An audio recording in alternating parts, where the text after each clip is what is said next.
En France, 13 millions d'adultes fument quotidiennement. Chaque année, le tabac est responsable de nombreux décès et de graves maladies. C'est dans l'objectif de prévenir et de responsabiliser les fumeurs sur leur consommation, ainsi que d'encourager leurs proches à les soutenir dans la réduction du tabagisme, que le premier défi de santé publique Moi sans tabac a été lancé.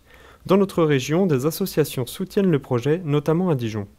Alors, le Centre d'examen de santé a décidé de s'intégrer dans le programme national de Moi sans tabac. Donc on a plusieurs actions. Donc, cette semaine du 24 au 28 octobre, on a un point d'information, c'est-à-dire que toute personne qui fume ou qui souhaite arrêter ou qui a dans son entourage quelqu'un qui est fumeur peut venir ici, rue Nodot, pour avoir un point d'information sur le tabac, donc, où on leur explique les différents dispositifs d'aide, d'accompagnement, les sites internet aussi, et puis la possibilité d'avoir une consultation avec un tabacologue. En novembre, on arrête ensemble, c'est une opération inédite en France. C'est la première fois qu'on lance ça. Donc c'est une opération qui est organisée au plan national par Santé publique France et puis par le ministère des Affaires sociales et de la Santé. Et c'est une opération qui a inspiré de ce qui s'est passé au Royaume-Uni en 2012. Donc eux, c'était le mois d'octobre. Ça s'appelait Stoptober, donc on arrête en octobre.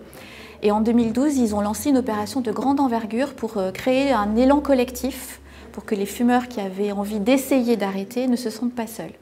Et de cette opération, ils ont constaté qu'il y avait vraiment une réelle réussite, puisqu'ils ont eu 50% de plus de tentatives d'arrêt par rapport au mois d'octobre des années précédentes. Donc depuis, ils réitèrent l'opération. Et c'est vrai qu'on dit souvent que voilà, les stratégies d'aide à l'arrêt du tabac, c'est complexe. Chaque individu est unique et donc celle-ci, c'est pour essayer de se faire rencontrer les fumeurs qui ont envie d'arrêter et toutes les solutions possibles qui existent pour eux. Et vraiment un effet d'entraînement et un effet collectif, ça qui n'a jamais été testé chez nous. Un programme riche en informations, un soutien des associations et de ses proches, l'initiative Moi sans tabac fournit les clés idéales pour se sortir du tabagisme. Pour ceux dont un soutien et un accompagnement personnalisé est nécessaire, des rendez-vous sont prévus auprès de tabacologues.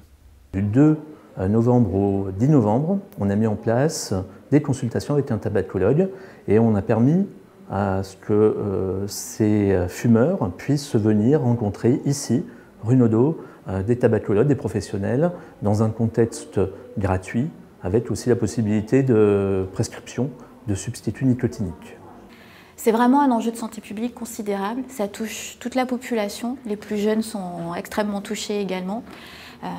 On a 13 millions de fumeurs en France, et parmi ces 13 millions, il y en a 60% qui souhaitent arrêter. Et justement, c'est très difficile d'arrêter parce que c'est basé, la cigarette, sur un phénomène d'accoutumance, on parle vraiment d'addiction. Et voilà, il y a vraiment un accompagnement nécessaire. Certains arrêtent tout seuls, mais d'autres ont vraiment besoin d'aide. Et c'est un peu comme au loto, tous les gagnants ont tenté leur chance. Voilà, il faut essayer d'arrêter pour un jour arriver à ce que ça fonctionne. Autre parallèle avec le loto, arrêter de fumer peut vous faire économiser de l'argent, sachant qu'une personne fumant un paquet par jour peut économiser plus de 2000 € par an. Pour savoir où vous en êtes avec votre consommation ou pour aider un proche, rendez-vous sur le site moisanstabac.tabacinfoservice.fr. Je pense que c'est une campagne qui est solidaire, c'est-à-dire que tous, on est dans cette dynamique d'entrer dans l'aide à nos collègues, l'aide à nos parents fumeurs, l'aide à nos enfants fumeurs. Donc nous on s'est dit, on a des fumeurs parmi nous au centre d'examen de santé, on côtoie aussi des consultants qui sont fumeurs, on s'est dit on va rentrer dans cette dynamique. Une réaction? Un témoignage? Commentez ce reportage sur dijonsanté.fr.